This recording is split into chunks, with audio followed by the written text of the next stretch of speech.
começou o livro de Jó, a gente falou um pouquinho das perdas, falou um pouquinho de como Deus permitiu que o inimigo tocasse em algumas áreas específicas de Jó, e também vimos que em nenhum dos momentos ele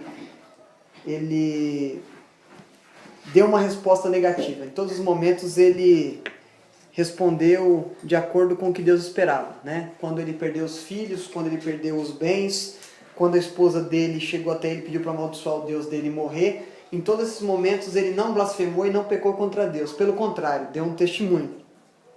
A partir do capítulo 5, que a gente vai ver aí, a gente vai ver que os amigos de Jó chegaram e começaram a contemplar a situação dele. Os amigos de Jó chegam, 3 amigos, né? O primeiro Elifaz, Bildade e Zofar. Esses 3 amigos aí, eles chegam e quando eles veem a situação de Jó, eles ficam tão estarrecidos com aquilo que eles ficam, a gente viu até na última aula falar um pouquinho disso, eles ficam 7 dias sem pronunciar uma palavra, fica só olhando Jó. E hoje eu quero falar um pouquinho, fazer um comparativo, até coloquei aqui no quadro, de formar de cada um dos amigos de Jó e o que eles trouxeram para a vida de Jó. Qual foram as palavras que eles lançaram na vida de Jó, qual foram as análises que eles fizeram de Jó, e também a gente vê as respostas de Jó para tudo isso, e depois também a experiência de Jó no final. Então a gente vai separar dessa forma. Primeiro a gente vai ver os amigos, vai ver Deus respondendo Jó no final, e a gente vai ver esses diálogos aí no decorrer da aula. O primeiro que ele faz, e segundo o que a gente vê, era o amigo mais velho, então tinha essa sequência de sempre o mais velho falar primeiro. Então ele vem e começa a falar com Jó de acordo com as experiências. Então ele vai trazer no primeiro tópico, aí antes um pouquinho, no capítulo 4, 3 e 5, ele vai mostrar: eis que tens ensinado a muitos e tem fortalecido as mãos dos fracos, as tuas palavras têm sustentado aos que tropeçam, e os joelhos vacilantes têm fortificado, mas agora é chegado a tua vez, tu te enfadas, sendo tu atingido te perturbas. O que ele está falando aqui? Ele está chegando e trazendo a experiência que Jó tinha, mostrando para o próprio Jó que ele sustentou os fracos, ele deu palavra de conselho para aqueles que não tinham, ele também chegou e segurou na mão daqueles que não tinham força, ajudou. Aí ele falou assim: olha Jó, agora você teve essas experiências de ajudar, agora é a vez de você estar na situação e sentir na pele daqueles que você ajudou. O que ele faz? Ele traz a experiência de Jó, lança em rosto dele e fala: você ajudou, mas agora é a hora de você entender que você precisa de ajuda. E que nós estamos aqui porque nós sabemos que você fez alguma coisa de errado. E eu estou trazendo para você que assim como aqueles que você ajudou fizeram alguma coisa de errado e você ajudou, agora é o momento de você entender que você está errado. Ele já chega com os 2 pés no peito de Jó e fala: olha, eu sou o cara, eu tenho sabedoria e agora ouve. A segunda coisa que ele faz, né, fica meio jogo de palavra, ele chega e começa a mostrar a experiência de outras pessoas. Lá no capítulo 4, 7, 8 diz assim: lembra-te, acaso já percebeu algum inocente? E onde foram os retos destruídos, segundo eu tenho visto? Os que lavram a iniquidade e semeiam mal, isso mesmo eles cegam. Ele começa a trazer para Jó, falando assim: você já viu alguém que faz o mal, colheu o bem? Ou alguém que faz o bem, colheu o mal? Não. A experiência que eu tenho e que eu vejo na vida de todos é que quem faz mal, colhe mal. Então, você está vivendo a experiência de colher um fruto mal que você plantou. Interessante é que eles ficam 7 dias olhando tudo isso e já tem o cenário pronto. Já tem o diagnóstico prontinho para jogar na cara de Jó. Interessante é que eles vão pegando coisas e experiências e vão juntando em conselhos de sabedoria, entre aspas, para que Jó fosse confrontado. Só que aqui eles não estão confrontando Jó, eles estão afrontando. Porque quem confronta quer ver você melhor. Quem afronta quer jogar em rosto para você para te envergonhar. E aqui eles estão pegando uma série de coisas, a princípio, que ele faz, e jogando em rosto de Jó, como diz assim: olha, está chegando a sua hora de sofrer. Ó, você foi sempre rico, você teve muito dinheiro. Você sempre teve uma condição financeira boa, agora algum mal você fez, porque ninguém passa por isso sem ter feito algum mal, ninguém passa por isso à toa. Aí depois ele vai começar a trazer as suas próprias experiências, porque primeiro ele mostra a experiência de Jó, depois ele mostra experiências pessoais de pessoas que tinham vivenciado e pessoas comuns, e depois ele traz sua própria experiência. Lá no capítulo 15 de Jó, ele fala, escuta e mostrarei o que tenho visto e te contarei. E depois na frente ele fala, você tem que reconciliar, você tem que se converter. Em outras palavras, ele chega e fala assim, você está errado. Você tem que reconciliar com Deus, porque você está passando isso porque você está em pecado. Ninguém passa por o que você está passando à toa. Você fez alguma coisa, você tem que se reconciliar com Deus. Vem aqui no canto do arrependimento, aqui, vem se reconciliar porque você precisa. E eu vou te ensinar, porque eu tenho experiência. Ele quis dizer assim, olha, eu já vivi muita coisa. Ele era mais velho que Jó e que todos os outros amigos. Então ele fala, olha, o tempo que eu tenho, eu te provo que eu sei muito mais que você. Olha, se arrepende, cara. Melhora essa conduta sua. E ele começa, através das suas experiências, tripudiar naquilo que Jó estava vivenciando. Porque tem muitas pessoas que vão se aproximar da gente e que, às vezes, por ter uma idade maior, ou por ter vivido algumas coisas a mais do que nós vivemos, chegam e, ao invés de usar aquilo que aprendeu para compartilhar, chega para afrontar, como quem diz, você não sabe de nada. Você tem que comer muito gente ouve, você tem que comer muito arroz e feijão ainda para chegar no nível que eu tô. Você tem que passar por muita dificuldade, muita experiência até chegar onde eu cheguei. Você, como diz o compadre, você não sabe de nada, inocente. Você tá aí, mas você precisa melhorar muito. Você tem que comer muita coisa para chegar onde eu cheguei. E esse cara, ele vai com toda a sua arrogância mostrar experiências para confrontar, na verdade, para afrontar Jó e dizer, você está errado, você precisa melhorar. E aqui a gente não vê nenhum sentido nas colocações dele, porque ele traz experiências, mas a gente sabe até em Romanos, quando a gente lê Romanos 5, 3 e 4, lê pra gente Romanos, quem achou lê Romanos 5, 3 e 4, a gente vai ver que a experiência pessoal, ela pode trazer benefício, pode, mas ela não pode ser usada como uma regra para todos, porque a experiência que eu tenho com Deus pode trazer alguns benefícios para mim, mas a mesma experiência que eu passei pode não agregar para outra pessoa. Então experiências são pessoais, elas vão fazer pessoalmente você crescer. Não quer dizer que para tudo que você passou, as pessoas têm que passar também. Quem achou ler? E também nos alegramos nos sofrimentos, pois sabemos que os sofrimentos produzem a paciência. A paciência traz a aprovação de Deus. E essa aprovação cria a esperança. Ou seja, tem processos aí, né? Mas esses processos não mudam a verdade da Bíblia. Não muda a justiça de Deus. Eu não posso trocar uma experiência pessoal por uma coisa que Deus determinou para mim. Porque se eu pego uma experiência, eu vivo de experiências pessoais, elas me edificaram, me moldaram e eu quero aplicar para todos. Então eu vou querer colocar todos no mesmo formato que eu. Eu quero que todos... eu com 11 anos eu comecei a tocar, então todo mundo tem que começar a tocar com 11 anos. Não é. Deus quis me usar a partir dos 11 anos nessa função, porque era um projeto dele. Não quer dizer que se aplica para todo mundo. O que ele estava querendo fazer? Estava querendo colocar Jó no mesmo patamar e falar assim, você tem que fazer do jeito que eu fiz. Eu tenho experiência, eu sou mais velho que você tem que respeitar a autoridade espiritual que eu tenho e você tem que seguir o que eu segui. Mas isso, pela palavra, não tem nada a ver. E Deus não vai dar respaldo para isso. Porque nós sabemos que o que Deus tem na vida de um, não tem na vida de outro. O ministério, a chamada que Deus tem na vida de cada um é específica. O que Deus tem na vida daquele não é o que tem na minha. E eu não posso querer colocar uma expectativa dos projetos de Deus na minha vida dela. Porque são coisas diferentes. É a mesma coisa que eu chegar nela e começar a aconselhar com experiências minhas e querer que ela viva as minhas experiências. Não, eu tenho que usar as minhas experiências para demonstrar para ela o que eu passei, para ver se ela vai julgar que serve para alguma coisa. E não jogar, esparramar e com arrogância falar, querido, você tem que fazer isso, porque eu sou mais velho que você, eu vivi mais que você, eu tenho mais experiência que você. O primeiro amigo dele, mais velho, era um pouco sábio.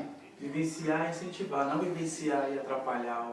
Exatamente, é você chegar e saber também o momento de falar. A gente estava até falando que Jesus, no café, que Jesus sabia o momento de falar, o momento de calar, o momento de curar, o momento de não entrar em cena ainda, porque não era chegada a minha hora. E tem pessoas que perdem a chance de ficar calado. Lá em Provérbios fala que o sábio, o tolo, quando ele fica calado, ele se passa por sábio. Mas o sábio, o tolo, quando ele abre a boca, ele mostra para todo mundo que ele é tolo. Então tem gente que, em vez de ficar com a boquinha calada, começa a arrotar, no popular, arrotar arrogância, e aí passa atestado, ó, eu sou velho, mas não aprendi nada. Tá igual o Paulo cita, que pelo tempo de conversão e pelo tempo de evangelho já deviam ser mestres, mas ainda estão comendo e estão bebendo leite, não comem alimento sólido porque são crianças. Eu poderia falar com vocês como espirituais, mas falo como carnais, porque não adquiriram a maturidade. Pelo tempo já deviam estar comendo feijoada, mas estão mamando uma madeira ainda. Então ele faz aqui, passou um atestado de que a experiência não vem da idade. A experiência vem de aprender, independente da idade. O segundo aí, ele vai trazer a questão das vaidades. A vaidade do tempo, a vaidade das palavras e a vaidade dos homens. A primeira, a vaidade das palavras, Bildade fala aí no capítulo 8, no verso 2, até quando falarás tais coisas? E até quando as palavras da tua boca serão qual um vento impetuoso? Porque o Bildade aqui estava falando, e não adiantava ficar falando, mas tinha que confiar em Deus. Que ele está dizendo assim, olha, você está usando as palavras, porque todas as perguntas, todas as afrontas que Jó recebia, ele respondia. Ele falou, não, mas Deus, ele está colocando um peso, eu não pequei. Deus está sendo injusto comigo. Em todo momento, até os amigos aparecerem, Jó tinha dado respostas positivas para Deus. Até os amigos, né, aparecerem, aí ele estava correto. Aí depois que os amigos aparecem e começam a afrontar, ele começa a dar uma resposta negativa. Ele já começa a falar assim, olha, eu sou justo. E Deus está fazendo injustiça comigo. Eu não pequei. Por que Deus está me punindo? Eu poderia chamar Deus num tribunal, mas se ele aparecesse eu não poderia me pronunciar, porque ele é soberano. Então Jó, ele começa a fazer uma autopiedade. Ele começa a se defender, se justificar. Começar, não, porque eu não fiz isso, eu não fiz aquilo. Deus está sendo injusto em me provar. Deus está sendo injusto porque eu não tenho nada que me reputasse como receber o que eu estou recebendo. Olha, eu estou com as feridas no corpo, eu tenho pus saindo pelas feridas, o Senhor ainda permite que eu tenha pesadelos. Ele cita até pesadelos que Deus permitiu que ele tivesse, que ele não conseguia nem descansar à noite. Então atingiu até o sono de Jó. Ele foi, eu não mereço isso. Então ele começa a atribuir uma culpa para Deus que Deus não tem. E ele começa na autopiedade, como quem diz, eu vou falar que eu não pequei, eu vou me justificar para que eles tenham dó de mim. Deus não quer que a gente fique se justificando, porque quando eu me justifico, Deus não me justifica. Se alguém chega em você e acusa algo que é injusto, algo que você não fez, quanto mais você se justifica, mais você demonstra que você tem culpa, mesmo que você não tenha. Porque a pessoa fala, você está se defendendo tanto assim, é porque alguma coisa tem. Quando você fica quieto, você sai de cena e deixa Deus agir, ele vai fazer do jeito dele, e o jeito dele é sempre maior, sempre melhor. 55 de Isaías diz que os pensamentos de Deus são muito maiores e melhores do que os meus. Porque como a dimensão de Deus é no tempo Kairos e a nossa é no tempo Cronos, a gente está preso a uma cronologia, Deus ele pensa no todo, a gente pensa em etapas. Então a gente está vendo aqui o problema e tá, eu não vou conseguir, eu não vou dar jeito. Deus já viu o problema resolvido e ele já está vendo você encontrando com ele lá naquele dia. Enquanto a gente está preso aqui, Deus não me ouve, Deus não me quer, o que está acontecendo? E aqui Bildade ele faz questão de mostrar que as palavras de Jó, ele começa a usar as palavras de Jó contra ele. Ele fala assim, ó, você está se vangloriando das suas palavras, mas você tem que temer a Deus. Como quem diz, eu estou demonstrando para ele que isso que ele está fazendo, ele está se vangloriando, ele está se apoiando na boa fala que ele tem, se defendendo, e está esquecendo que Deus é soberano. Na segunda coisa, Bildade vai falar da justiça divina e afirma que o homem é pecador, injusto e merecedor de todo sofrimento, porque somos reputados por animais e a teus olhos não passamos de curtos de inteligência. Ele começa a dizer que a vaidade dos homens em achar que são alguma coisa mostra que não passa de animais e que tem pouca ele cita aqui pouca, curta inteligência. Ele coloca a inteligência de Deus como soberano, mas ele começa a usar isso para demonstrar para Jó que ele estava se vangloriando em ser homem. E quando sendo homem, ele estava falando que ele era justo e que não merecia a justificação de Deus. Ele dá um conselho correto, mas aplicado de forma errada. Ele mostra que Deus é soberano, ele mostra a justiça de Deus, mostra que Jó não tem que justificar, mas ele fala isso com arrogância. Ele fala isso tripudiano. Com quem assim, você não vai para lugar nenhum com vaidade. Só que em nenhum momento a gente vai ver esses amigos de Jó sendo direcionados por Deus para falar. Você não vai ver. E veio a palavra do Senhor, aí ele faz e diz, fala meu servo Jó. Você não vê. Você vê homens falando de si mesmo, olhando um cenário e falando assim, olha, a irmã Preta está em pecado. Eu não sei o que aconteceu. Eu vi ela passando por uma enfermidade, por uma dificuldade, e já falei, está em pecado. O Osés perdeu o emprego. Está em pecado. Eu não sei o cenário, eu não sei qual que é a experiência que Deus tem para ele. Eu já fiz o meu diagnóstico, já coloquei na mesa e falei assim, está em pecado. Ele não está adorando a Deus do jeito que tinha que adorar. Ele não está, se a gente for para o sistema, ele não está dando dízimo. Por isso que o devorador entrou na casa dele. E não é assim. Então a gente tem que tomar muito cuidado, porque senão a gente vai sentar na cadeira de Eli, vai ficar olhando para os outros e já dando diagnóstico. E vai passar a vida na cadeira, vai morrer na cadeira e não vai ter mudança.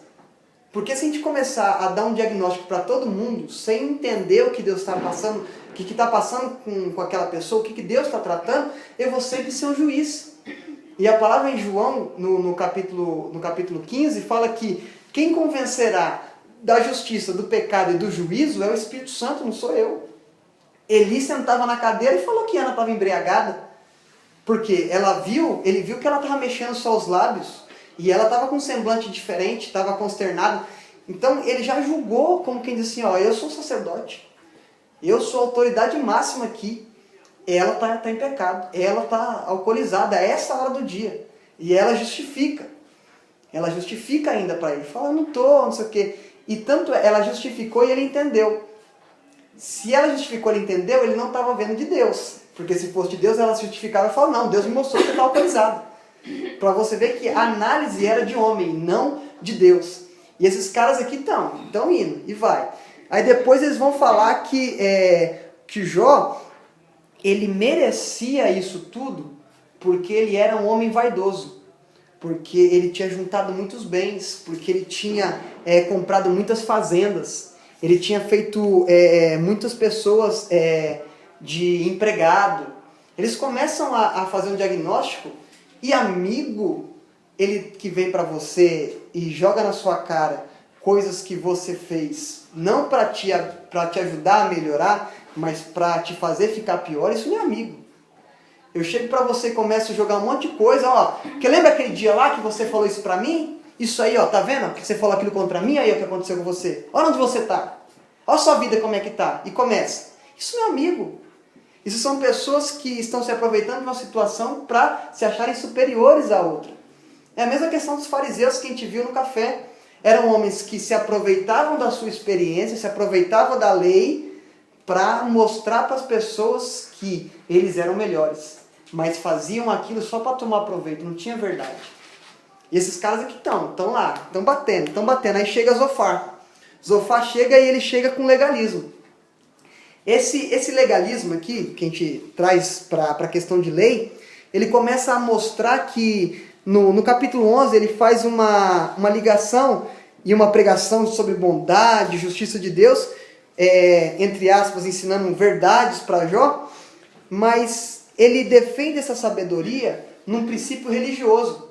Enquanto o primeiro se baseava na experiência, esse aqui se baseia na religião, e fala da soberania de Deus, e fala que Jó precisava ter um encontro, e tem que declarar que Deus é soberano, que Deus é sobre a vida dele, mas ele usa isso para falar que eu faço isso e você não faz. Eu uso dessa forma as coisas que eu aprendi religiosamente falando, mas você não usa. O que adianta eu ensinar um princípio que eu faço para mostrar para você que eu sou melhor? e não para te instruir a fazer a mesma coisa que eu, para que você alcance o favor de Deus. Eu quero que te instruir para te mostrar que eu faço e você não faz. Para mostrar que eu tenho uma melhor interpretação da palavra e que você não tem. Isso não vai adiantar em nada. Porque a pessoa que ela é afrontada, ela nunca vai querer o conselho daquele que afronta. Porque quando ela entende que é afronta, ela não dá crédito. Se eu vejo que a pessoa está me afrontando, eu não vou dar ouvido. Porque se ele está me afrontando é porque ele quer me diminuir. Se ele está me afrontando, ele quer me deixar para baixo. Ele não quer me ver melhor, ele quer me ver pior. E as pessoas geralmente que afrontam, elas se sentem bem quando alguém está mal. Eu começo a falar, e quando a pessoa já está chorando, aí ele fica bem. Eu consegui. Agora deixei ele lá no chão. Acabei com ele. Dei uma lição de moral. Mano, eu acho que agora ele vai aprender a me tratar bem. Agora ele vai ver que eu manjo. Agora ele vai ver que eu sou o cara. Deus não chamou a gente para mostrar para os outros que nós somos alguém. Pelo contrário, nós só somos quando Ele é em nós. Porque se Ele não for, nós não somos. Nós só somos alguma coisa quando Deus nos usa. Se Deus não usar a gente, nós não passamos de nada. E a gente está vendo explicitamente que Deus não está usando nenhum desses amigos dele. Nenhum dos três. Os três aqui que estão falando, até agora, os três estão falando, não tem nada para agregar para a vida dele. Só afronta. É a mesma coisa que eu pegar a Bíblia, chegar num baile funk e começar a falar assim, olha, eu não fico a noite inteira aqui que nem vocês ficam. Eu não perco meu tempo como vocês perdem. Eu não fico bêbado como vocês ficam. Que edificação eu vou trazer para aqueles que estão lá? Eles não vão ouvir porque eu estou afrontando. Mas se eu chegar no mesmo lugar com a palavra de amor e falando para você, olha, eu entendo o que você está passando. Eu conheci pessoas que passaram para a situação que você está passando e se encontravam-se com vazio dentro do interior. Mas que depois que encontraram a Cristo, esse vazio foi preenchido e elas não precisam mais disso para viver. Você não precisa de balada. Você não precisa de ficar nesse baile funk. Você precisa de Cristo. E deixa eu te mostrar como Ele é bom. Deixa eu te mostrar como... É outra abordagem. O que eles estavam fazendo? Estavam chegando e jogando um monte de coisa.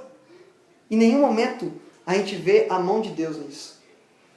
Quando ele acaba com essa questão do legalismo, trazendo a lei, dizendo, olha, você tem que fazer isso, tem que fazer aquilo porque eu faço, porque eu sou bom, aí eles param de falar. Jó se defende de novo, fala, olha, eu não estou... É como se Jó tivesse 3 vezes tendo que repetir a mesma coisa para pessoas que estavam presentes no mesmo lugar. Pessoas que trouxeram palavras de afronta, ele teve que se defender 3 vezes, por mais de 3 vezes, porque eles interrompem a fala, mas para pessoas que estavam no mesmo lugar, eles estavam os 3 no mesmo lugar. E vai aparecer um quarto daqui a pouco, mas estavam 3 no mesmo lugar e ele teve que falar a mesma coisa. Mas cada um queria mostrar que era mais sábio que o outro. Ali não era um aconselhamento, era uma competição de sabedoria. Chegou 3 amigos e começaram a disputa. Um traz a sua experiência. O outro traz dizendo que eu sou experiente mais do que você, porque ele não está vivenciando a experiência, ele está vivendo a vaidade. O outro vai e fala que ele está vivendo uma falta de legalidade na vida dele, porque ele não está cumprindo a lei, por isso que Deus está pesando a mão sobre ele. Então cada um começa a mostrar, é como se a gente pegasse 3 níveis de teologia aqui, 3 linhas teológicas e começássemos a discutir, não, porque Calvino fez isso, não, porque não tem nada a ver esse negócio de predestinação, porque começava a discutir aqui, e começava um mostrar que era superior ao outro, no final ninguém era edificado. Porque daqui a pouco ia começar a discussão. Da discussão ia começar a inimizade. Da inimizade não queria mais se ver. E o processo é para edificar. Eles foram lá para aconselhar e confortar. Agora estão afrontando. O interessante é que esses 3 que eram mais velhos e que foram citados, os 3 amigos de Jó, eles falaram. Só que tem um 4º amigo aí. Tem um 4º amigo que nem era mencionado nos 3 amigos de Jó quando chegaram. Ou ele chegou depois, ou por ser mais velho, como a gente vê, que é o Eliú, a gente vê que ele fala por último, e não é nem mencionado. Ele devia ser muito mais velho, ou muito mais novo, ou ter chegado bem depois deles. O interessante é que Eliú começa a fala dele dizendo assim, olha, eu não falei nada. Eu não falei nada, por quê? Porque vocês são mais velhos. E sendo mais velho, eu não tenho o direito da palavra. Eu tenho que esperar vocês falar. E ele fala, eu esperei vocês trazerem uma palavra de sabedoria. mas você estava competindo entre vocês para ver quem era mais sábio. E nenhum de vocês foi capaz de responder a Jó. O interessante é que Eliú vem confrontando agora, ele não vem afrontando. Ele confronta os 3 amigos e confronta Jó.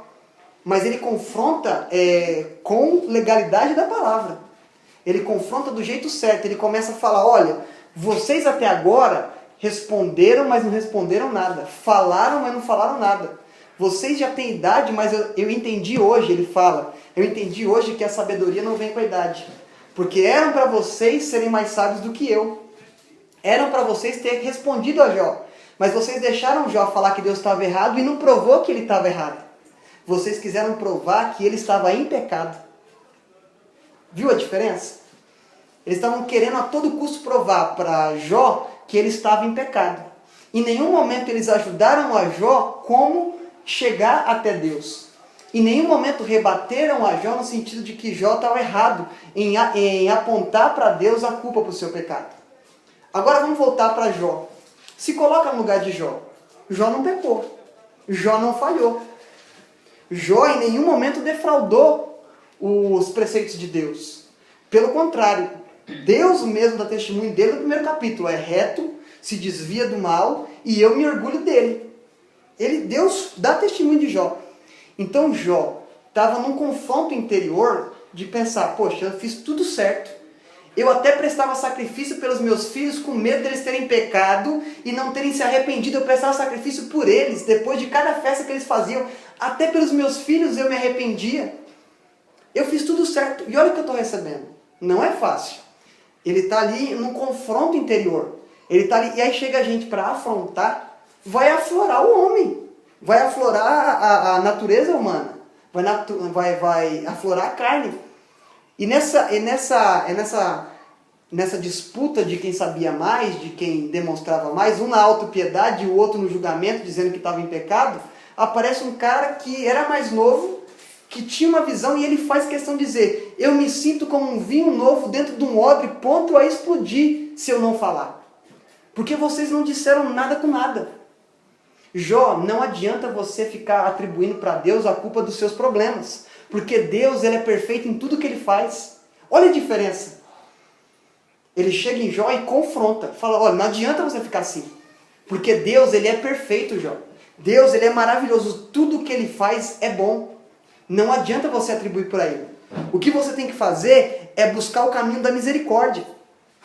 A misericórdia, ele fala que a misericórdia é melhor do que a experiência. Porque a misericórdia alcança aquele que se arrepende. Porque não adianta você ter experiências com Deus se você não buscar o arrependimento e alcançar a misericórdia. Porque você só vai ter experiência e vai chegar naquele dia e falar, Senhor, eu fiz isso, fiz aquilo outro. Aí Jesus vai falar, não te conheço. Eu não te conheço, porque eu não tive misericórdia de você. Porque você não se arrependeu, porque você não chegou num lugar de intimidade e me apresentou tudo o que precisava apresentar. Você vai chegar no lugar de misericórdia somente quando você se arrepende. Porque não adianta a experiência, não vai te levar ao arrependimento. Experiência vai ter história para você contar para os seus filhos e para o seu neto. Mas não vai te levar a um lugar de intimidade com Deus. Porque você pode ter experiência. Eu poderia ter dirigido 50 igrejas e não ter intimidade com Deus. Eu poderia ter dirigido 50 departamentos e não ter intimidade com Deus. Eu ia ter experiência. O que está acontecendo hoje nos nossos dias é pessoas cheias de experiência, mas com pouca intimidade. Pessoas cheias de si, cheias de sabedoria. Porque você vai pegar e vai falar assim, eu li a Bíblia 11 vezes, mas não entendeu uma. Eu entrei num lugar que, olha, eu comporto 30 mil pessoas. Mas está com a igreja cheia de gente vazia, porque o que está saindo do altar não alimenta, porque a comida é pior do que miojo. Então não adianta eu ter experiência se eu não tenho intimidade. Aí ele vai além, ele vai falar assim, olha, e não adianta também você se apoiar na vaidade de que você acha que você é superior, como Zofar, como Bildade fez, e não ter experiência, não ter misericórdia. Porque Zofar ele começa a jogar muitas coisas sobre Jó, mas não tem misericórdia de Jó. Em nenhum momento, ninguém daqueles amigos tem misericórdia. Nenhum daqueles amigos pensa, o que será que ele está pensando que eu estou falando? Como é que ele vai agir com o que eu estou direcionando? Porque quando você está ministrando alguma coisa para alguém, você tem que pensar, Como é que eu ouviria e entenderia se eu estivesse sentado no lugar me ouvindo? Será que eu gostaria? É uma coisa chamada empatia, é você se colocar no lugar da pessoa. Porque se eu me coloco no lugar da pessoa, eu vou medir as palavras. Se eu me coloco no lugar da pessoa, eu não vou dizer qualquer coisa para ela. Porque se eu não quero para mim, por que eu vou fazer para os outros? Em nenhum momento desses 3 amigos, até chegar Eliú, o quarto, nenhum deles tiveram misericórdia. Todos despejaram as coisas em cima dele. Aí ele vai e traz para o terceiro. Ele dá resposta para cada um dos amigos e para Jó. Ele fala, não adianta você estar respaldado na sua religião e não ter misericórdia. Você ter todos os preceitos da palavra decorados. Você pegar e falar assim, ó, lá em Salmo 91 está escrito assim. Lá em Coríntios 12 está escrito assim. Lá em Romanos 3 está escrito assim. Não adianta você ter todo o conhecimento religioso se você não tem aplicação. Porque é a mesma coisa que eu ter toda a teoria, mas na hora de praticar não saber. Eu pego o seu manual de como construir alguma coisa do começo até o fim. Aí quando eu pego e vou fazer, eu não sei. Porque eu decorei a teoria, mas não vivi a prática. O que Eliú está falando? Gente, vocês perderam tempo precioso. Ao invés de ajudar o amigo de vocês, ao invés de dar uma palavra amiga, ao invés de chegar e dar um conselho, vocês despejaram um monte de coisas sobre ele que não adiantou nada. E nem confrontaram ele, vocês só afrontaram. Eu estou falando para vocês que vocês, pela idade, deveriam ser sábios, mas vocês não sabem de nada. Porque aonde há o confronto, há o conforto. Porque Jó foi confrontado aqui. Mas ele foi confortado pelas palavras. Porque cada palavra que Eliú falava, ele trazia um conforto. Ele confrontava ele e na sequência ele confortava. E aqueles amigos de Jó, em todo momento, que são citados os 3 amigos de Jó, em todo momento eles queriam provar que Jó estava em pecado. Porque eu acho que era uma questão de honra. É como se eu tivesse passado por um pecado, todo mundo me acusou, aí quando eu vejo alguém naquele mesmo pecado ou semelhante, eu faço questão de acusar porque eu fui acusado. Então eu vou me sentir bem, porque eu provei. Por A mais B que você estava em pecado, Tati. Você estava. Era pecado isso. Me sinto bem. Aí Eliú vem na contramão e fala, olha, isso não é o que Deus ensinou. Esse não é o preceito da palavra. Vem aqui que eu vou ensinar para vocês como é que é. Eu sou mais novo, mas eu tenho mais sabedoria que vocês. Porque a minha sabedoria não vem de mim, vem de Deus. Porque o que eu aprendi foi no Senhor e não comigo mesmo. Eu aprendi por causa dele e não por causa de mim. O que eles estavam dizendo? Eles tiveram experiências. Como o primeiro, eu estou cheio de experiências. Eu tenho uma vasta carreira. Aprende comigo. O outro, não, eu tenho conhecimento apurado sobre leis. Aprende comigo. Quem não segue um modelo não serve para ser modelo. Porque se eu não sigo a Deus, como é que eu quero que as pessoas sigam a mim se eu não sigo a Deus? Como é que eu vou chegar e ter a ousadia que Paulo teve de falar, sede meus imitadores como sou de Cristo, se eu não imito a Cristo? O que está acontecendo hoje é eu faça o que eu falo, mas não faça o que eu faço. O que as pessoas hoje estão querendo é que vocês cheguem num lugar de arrependimento, mas não se arrependem. Cheguem num lugar de confronto, mas não se confrontam. Porque não adianta eu chegar aqui para vocês e despejar um monte de conhecimento, um monte de coisa, sendo que aquilo não falou comigo. A palavra primeiro tem que falar comigo, a palavra tem que me confrontar primeiro para depois eu confrontar alguém. Porque senão não adianta, não tem valia. Eu vou só jogar palavras, vocês não vão ser edificados porque não teve verdade. Eu vou estar fazendo sacrifício de tolo. Eu vou estar que nem os fariseus, que o sepulcro é bonitinho, é lindo, mas por dentro está cheio de morte. Não adianta eu demonstrar que eu sou um cristão. Eu tenho que ser um cristão. Porque se eu tenho que me preocupar em demonstrar, é porque eu não estou sendo. Se eu tiver que falar para vocês, eu sou pastor, é porque eu não sou. Se eu tiver que provar que eu tenho conhecimento da Bíblia, é porque eu não tenho. Porque eu estou querendo demonstrar e não ser. Porque ser é espontâneo. Eu não preciso demonstrar para alguém. As pessoas vão ver. Isso tem que ser natural. Quando as pessoas se preocupam muito em dar testemunho, é porque não tem testemunho. Quando as pessoas se preocupam muito em se justificar, é porque elas não são justificadas. Porque quando eu sou justificado por Deus, eu entendo que eu não preciso dar satisfação das coisas que estão me acusando. O próprio Deus vai se encarregar disso. Porque ele é o justo juiz. A justiça dele prevalece sobre nós. A justiça de Deus é diferente da justiça do homem. A justiça do homem é se justificar na injustiça do outro. A justiça de Deus é a graça que eu não mereço e a misericórdia que é a causa de nós não sermos consumidos. É as duas coisas que atuam na nossa vida e que nos justificam. Porque quando nós pecamos e nos arrependemos, o diabo vai falar, ele pecou. Aí Cristo vai falar, eu derramei meu sangue. Porque ele aceitou meu sangue. Então eu sou justificado. Então eu não preciso provar para ninguém que eu sou justificado. Eu já sou justificado. Então Jó estava perdendo tempo e gastando energia com coisa que não precisava. Ele estava falando, até no momento do capítulo 4, ele estava dando testemunho. Do capítulo 4 até o 40, ele começou a cair na cilada do inimigo. Porque o inimigo, ele sabe aonde te atingir. Ele sabe aonde pegar você e macetar. Ele sabe que alguns vai ser na área financeira, alguns vai ser na área sexual, alguns vai ser na área ética. Cada um ele sabe onde atingir. E o que acontece? Eles foram afrontar a vida de um homem reto. O inimigo soube usar a psicologia. Ele usou a boca dos amigos de Jó para afrontar uma pessoa que era reta. E a pior coisa que tem é quando você está certo e você está sendo acusado. A qualquer custo você quer provar, você quer falar. Aconteceu comigo uma situação que não cabe trazer aqui, mas que eu fui, como se diz, eu fui, na questão não foi afrontado, mas trouxeram uma inverdade e as coisas se encaminharam e provaram que eu estava correto. E foi revertida uma situação porque eu estava correto. Mas Deus usou pessoas para testificar que eu estava correto. Eu dei o meu discurso e essas pessoas, as pessoas chegaram e falaram assim, aconteceu assim, assim, assim, testificando que eu estava correto. Foi revogada uma situação que estava sendo acusado injustamente e foi revogado. Por quê? Eu não precisei processar, eu não precisei para dias de fato sair na mão, eu não precisei de acionar um advogado, não precisei, Deus me justificou e está resolvido. Porque quanto mais energia a gente gastar com coisas que não precisam, menos energia a gente vai ter para as coisas que precisam. Porque se eu gasto tempo provando que eu estou certo, eu não vou gastar tempo com intimidade com Deus. E o inimigo sabe, antes ele lutava para te tirar da igreja.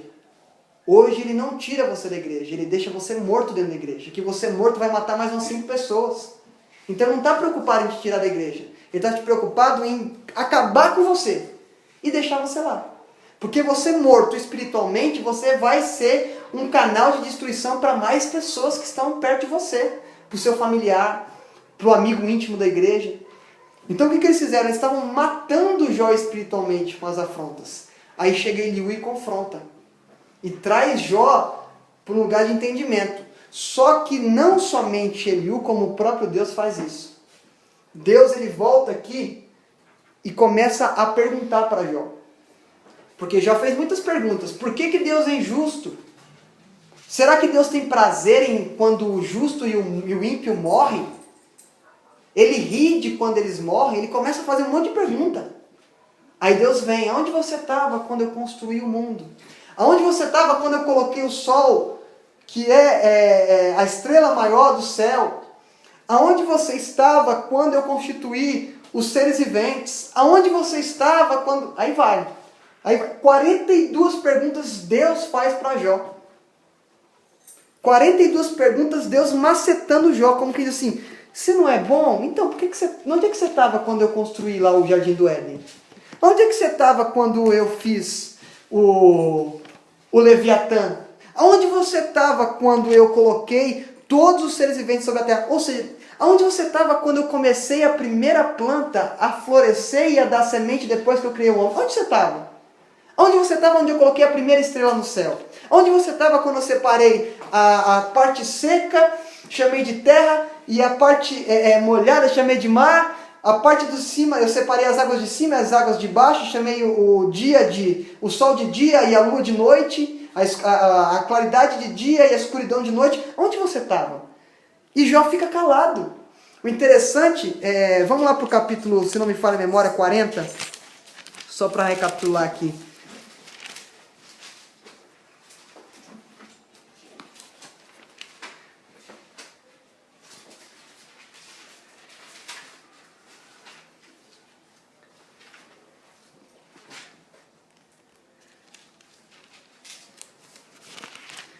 capítulo 40, versículo 6. Lê para mim aí. Não, perdão. Porventura. Capítulo 40, versículo 3. Então Jó respondeu ao Senhor: sou indigno. E o que ele fez? Como posso responder-te? Põe a mão sobre a minha boca. Continua. Falei uma vez, mas não tenho resposta. Sim, 2 vezes, mas não direi mais nada. Agora Jó caiu em si. Agora Jó começou a entender. Ele falou assim, eu falei uma vez, falei 2 e não tive resposta. Porque eu estava questionando. Porque eu estava afrontando o Deus que eu sirvo. Como quem diz, poxa, o Senhor é injusto.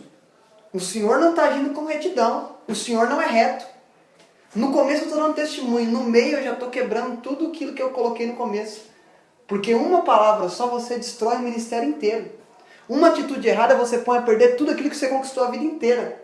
Aí Jó agora aqui fala, tem que colocar a mão na minha boca e calar. Porque todas as vezes que eu falei, eu agi de forma errada. Todas as vezes que eu falei, eu procedi mal. Aí aqui vem a parte que eu amo, que é o versículo 1 até o 6 do 42. Então respondeu Jó ao Senhor e disse, bem sei eu que tudo podes, e nenhum dos teus pensamentos podem ser impedidos.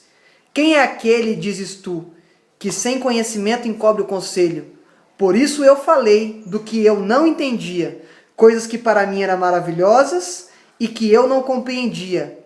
Escuta-me, pois, e eu falarei, e eu te perguntarei, e tu me ensinas.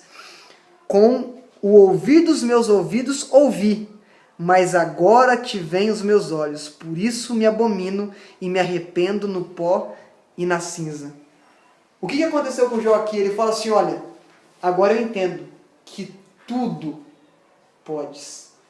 E nenhum dos seus pensamentos podem ser impedidos. Ou seja, não adianta eu chegar em Deus e fazer 50 mil perguntas que não vai impedir o que Ele pensa ao meu respeito e o propósito que Ele tem para mim. Não adianta eu querer argumentar com Deus para querer ser mais sábio que Deus e querer que Ele me dê uma explicação que Ele não vai me dar. Porque Ele já tem um plano que é superior aos nossos. Porque se nossos planos fossem bons, Ele abençoava os nossos planos. Ele fala que os caminhos dele são perfeitos. E a palavra dele é poder. Ou seja, o caminho dele quando eu ando é perfeito. E a palavra dele quando eu vivo se torna poder. Não é o meu caminho quando eu ando. Que o meu caminho está ligado à vontade do homem. Não à vontade de Deus. Quando eu ando o caminho dele, eu não estou fazendo a minha vontade. Estou fazendo a vontade dele. Então é perfeito. E agora ele fala que ele ouvia com os ouvidos falar. É diferente de você ouvir falar e de você ver. Por que que... eu tenho uma tese sobre Eva. Por que que a serpente, Satanás através da serpente, apareceu para Eva e não apareceu para Adão? Porque Eva tinha ouvido de Adão. Ela não tinha ouvido diretamente de Deus. Quem recebeu os preceitos daquilo foi Adão. Adão replicou para Eva. Então ela não ouviu direto de Deus, ela não viu Deus falando com ela. Então é mais fácil de eu não aplicar aquilo que eu não recebo direto de Deus. Eu vivo de experiência, e a experiência muitas das vezes não vai trazer misericórdia, como a gente viu. Ela vai falar, eu fiz isso, fiz aquilo, faz assim. Eu escutei a vida toda que tomar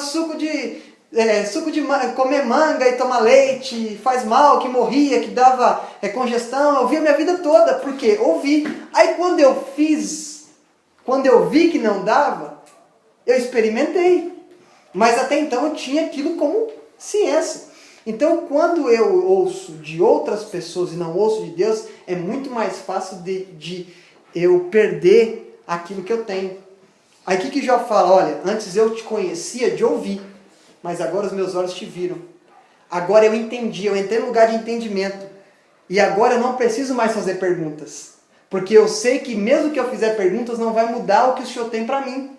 Mesmo se eu ficar questionando, não vai mudar, porque o Senhor já determinou. Eu tenho que entender o que eu estou passando e entrar no que Deus quer. O que a gente tem que entender nesses últimos dias é que a gente não está vivendo para nós mesmos. A gente está vivendo para fazer a vontade dele. As nossas vidas não devem ser guiadas por projetos humanos, as nossas vidas devem ser guiadas por projetos de Deus. Os nossos projetos têm que estar alinhados com os projetos de Deus. Se não for o mesmo projeto, joga fora. Porque não vai valer, você vai gastar tempo, vai gastar energia, vai ficar se justificando e não vai chegar a lugar nenhum. Vai rodar, porque a nossa vida é feita de ciclos. Você termina um ciclo e começa outro. Se você não entendeu o término de um ciclo, que você tem que começar outro, você fica andando em círculo e não muda para o próximo passo. Você fica igual o cachorro correndo atrás do rabo. E Deus não quer que você fique rodando, Deus quer que você passe de um ciclo para o outro. O que Deus queria para Jó aqui? Deus queria que ele entendesse que independente do que acontecesse, ele era Deus, ele era soberano e ele tinha um pensamento bom a respeito de Jó. Porque isso está claro no primeiro capítulo. Isso está claro, olha, viste meu servo Jó. Ou seja, como eu me orgulho dele. Aí Deus está se orgulhando da gente.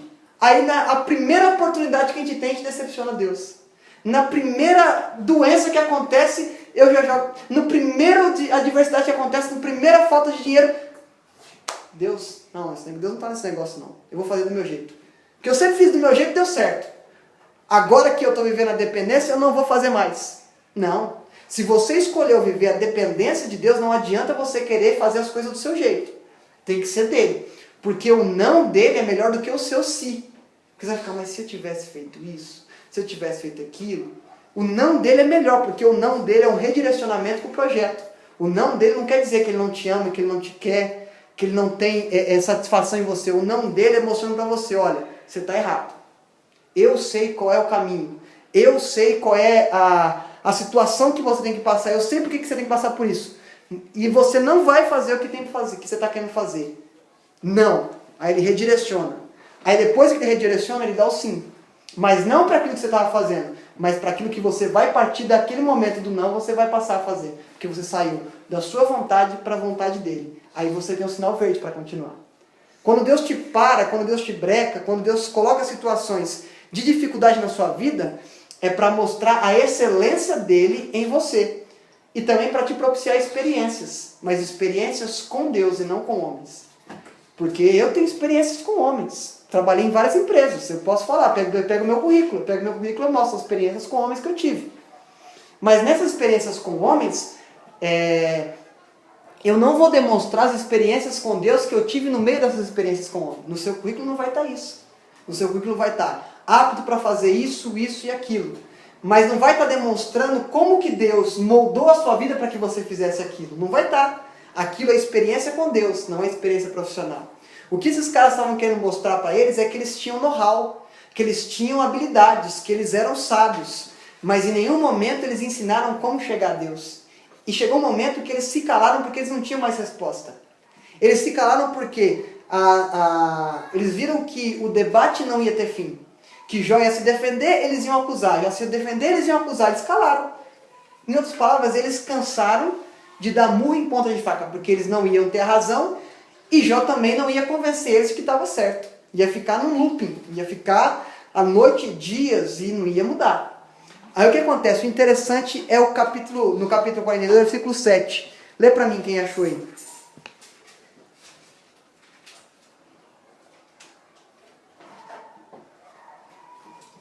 Um de cada vez aí, por favor. Depois que o Senhor disse essas palavras a Jó, disse também a Elifaz de Temã: Estou indignado com você e com seus 2 amigos, pois vocês não falaram que é certo a meu respeito, como fez meu servo Jó. Continua até o final do 9. Vão agora até meu servo Jó, levem 7 novilhos e 7 carneiros, e com eles apresentem holocaustos, em favor de vocês mesmos. Meu servo Jó orará por vocês, eu aceitarei a oração dele, e não lhes farei o que vocês merecem por loucura que cometeram. Vocês não falaram o que é certo a meu respeito, como fez meu servo Jó. Então Elifaz de Temã, Bildade de Suã e Isofar de Naamate fizeram o que o Senhor lhes ordenara, e o Senhor aceitou a oração de Jó. Cadê Eliú aí? Deus criticou Eliú? Em nenhum momento você vê Deus falando assim, chama Elifaz, que era o mais velho, você e seus 2 amigos. E aqui cita que foi Elifaz, Bildade e Zofar. Se você não vê Eliú, porque ainda que muitos ainda, a maioria aí, né, foi aí 70% das pessoas deram testemunho do que Deus não era. Mas uma pessoa deu testemunho do que Deus era. E essa pessoa que deu testemunho do que Deus era e que confrontou a Jó, não foi encontrado ira de Deus para com ele. O interessante é que Deus, ele sabe quem é e quem não é. Lá em Malaquias, ele diz que nos últimos dias verão a diferença entre os que são e os que não são, dos que são justos e dos que são ímpios. Isso não é fora da igreja. Porque fica fácil eu falar quem é justo e quem é ímpio dentro e fora. Todos que estão dentro estão justos e todos que estão fora são ímpios. Não, Deus fala, e verás a diferença dentro da minha casa de quem é e de quem não é. De quem é justo e quem não é. Todos aqui estavam na... Se a gente for fazer uma congregação aqui, Jó, sua esposa, os 4 amigos, todos estavam na igreja. Todos eram justos. A hora da colheita. Aí vai separar o joio do trigo. Mas aí Deus faz questão de mostrar que a ira deles se acendeu contra os 3. Porque eles não falaram... Ele faz questão de dizer, vocês não disseram nada do que eu determino que fale. Eu não determinei nada que vocês dissessem. Vocês disseram de vocês mesmos. Porque tem muitas pessoas pregando de si mesmas. Tem muitas pessoas despejando uma pseudo-sabedoria no púlpito que não é de Deus. Conduzindo as pessoas para um lugar para demonstrar que elas são superiores e que as pessoas que estão abaixo delas estão erradas. Eu afronto pessoas e não confronto. A gente vai ver, e tem uma palavra que o Luiz Arminio ministra que eu gosto muito, que ele traz a diferença de Joabe para Natã. Joabe afrontava Davi, Natã confrontava. Natã foi o profeta que Deus usou para mostrar que Davi estava em pecado. Joabe foi o cara que chegou nele e falou assim, você não vai matar seu filho? Você vai continuar chorando pelo seu filho te afrontou, seu filho fez você fugir. Fez Davi, afrontou o rei de Israel. Em contrapartida, Natã confrontou. Quando Davi está prestes a morrer, ele manda matar Joabe, não manda matar Natã. E quem foi mais duro, vamos dizer assim, que trouxe a palavra mais dura para Davi foi Natã. Porque ele fala, toda a história fala, este homem é você. Aí Davi já cai em si, começa a chorar e entra no lugar de arrependimento.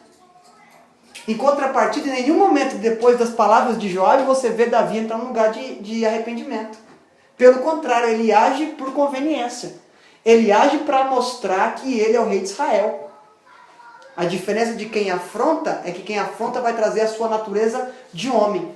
Mas quem te confronta vai te trazer a natureza divina. Que é você saber que você precisa melhorar, que você precisa restaurar a intimidade. E você vai para o lugar de arrependimento e restaura a intimidade. Mas quem te afronta vai fazer você ser um homem natural. Um homem carnal. Que paga o mal com o mal. Que não dá outra face, dá uma porrada. Que não argumenta segundo a palavra, argumenta segundo experiências pessoais. Argumenta segundo a sabedoria mundana. Começa com jargões e com eu sou, e aí daqui a pouco você está totalmente carnal e uma situação que era para você dar uma resposta espiritual. É a mesma coisa que você está pegando uma bala de canhão para matar uma formiga. Você vai dar um tiro e é capaz da formiga escapar e você não matar ela, porque você está usando a arma errada para combater uma coisa que tem que combater.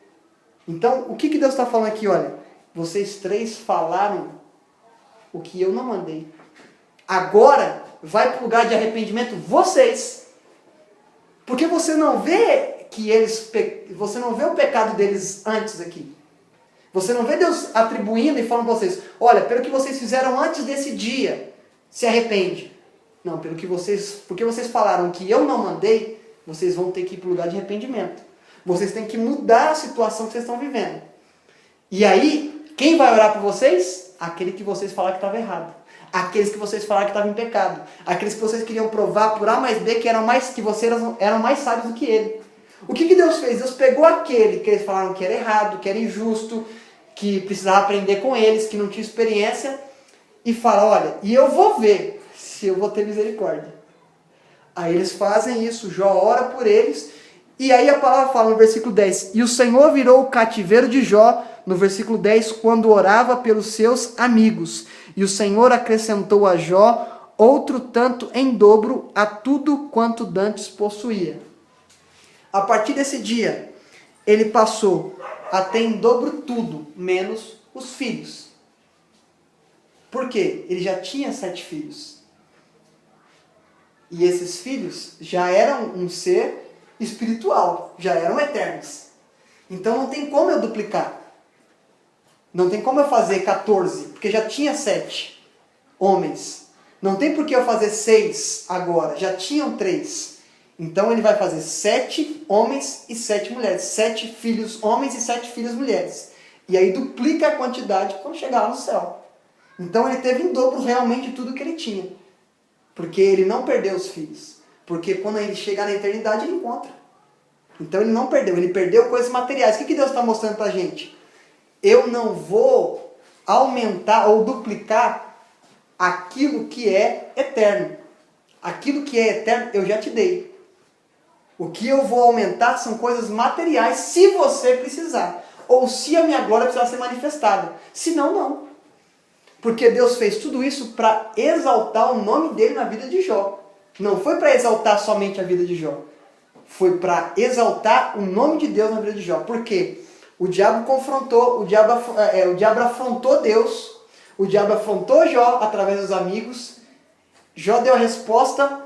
Jó fracassou num pouquinho de tempo. Depois recobrou o sentido, entendeu quem Deus era, respondeu para Deus que ele era tudo, que ele se arrependia, que ele entrava num lugar de arrependimento, que ele colocou pó e cinza sobre a cabeça. Isso era o sinal mais alto de que eu estava arrependido, que eu estava consternado pelo que tinha acontecido. E Deus aprova essa atitude de Jó e ainda usa Jó para abençoar os seus amigos que o afrontaram. Porque Deus vai colocar os seus inimigos porque se tornaram. Porque demonstraram que não eram amigos. Na sua mão não é para você matar, é para você abençoar. Quando Deus colocar alguém que te afrontou, não é para você cantar sabor de mel. É para você usar de benevolência. É para você fazer aquilo que você gostaria que fosse feito para você, se você tivesse falhado. Porque a nossa natureza vai convidar a gente sempre a fazer aquilo que nós gostaríamos que a pessoa sofresse. Porque ela passasse. Olha, ela me fez passar por isso, ela vai passar também. Não precisa. Quando você fizer o bem, a consciência dela vai ser muito pior do que se você tivesse feito mal para ela. Porque quando você faz alguma coisa, para a pessoa que te fez mal, você ajunta brasas sobre a sua cabeça. Ou seja, ela não consegue parar de pensar naquilo e ver o quanto ela foi errada. Você não precisa de falar nada. O pastor Wilson sempre dizia que nós temos um tribunal chamado consciência. E esse tribunal vai nos mostrar quando nós estamos certos e quando nós estamos errados. E aqui Deus provou que, independente da situação, independente das circunstâncias, Ele é soberano. Independente do que nós estamos passando, Ele é. Ele não vai mudar o que Ele é pelo que nós estamos passando. E você não vai ficar melhor ou pior porque você está passando por uma situação. Ele não vai ficar ele não vai ficar melhor ou pior porque você está passando por uma situação ruim. Você que vai ficar melhor ou pior depois de passar por uma situação. Se você der a resposta certa, você vai ficar melhor. Se você der a resposta errada, você vai ficar pior. Ele não muda, porque nós sem Ele não somos nada, mas Ele sem nós continua sendo Ele. Ele continua sendo Deus. Então aqui a gente vai ver que, eu até peguei aqui um negócio da matemática, e peguei resposta como positivo e pergunta como negativo. Se a gente pegar resposta com resposta, dá resposta. Se a gente pegar mais com mais, dá mais. Se eu pegar menos com menos, dá menos. Aqui foi o que aconteceu com Jó. Resposta gerou resposta. Pergunta gerou repergunta. Então, quando a gente entende que a resposta gera resposta, eu não vou fazer pergunta na hora da resposta. Porque se eu fizer pergunta na hora da resposta, eu vou gerar outra pergunta. E aí vai ficar no looping. Se eu gero pergunta na hora que é para eu responder, eu vou estar sempre tendo outra pergunta e não vou ter resposta. Ou seja, eu só vou ser esclarecido, eu só vou esclarecer quando eu responder para Deus o que Ele quer e o que Ele espera de mim. Então Jó, depois que ele respondeu o que era para responder, Deus mudou o cativeiro dele. Amém?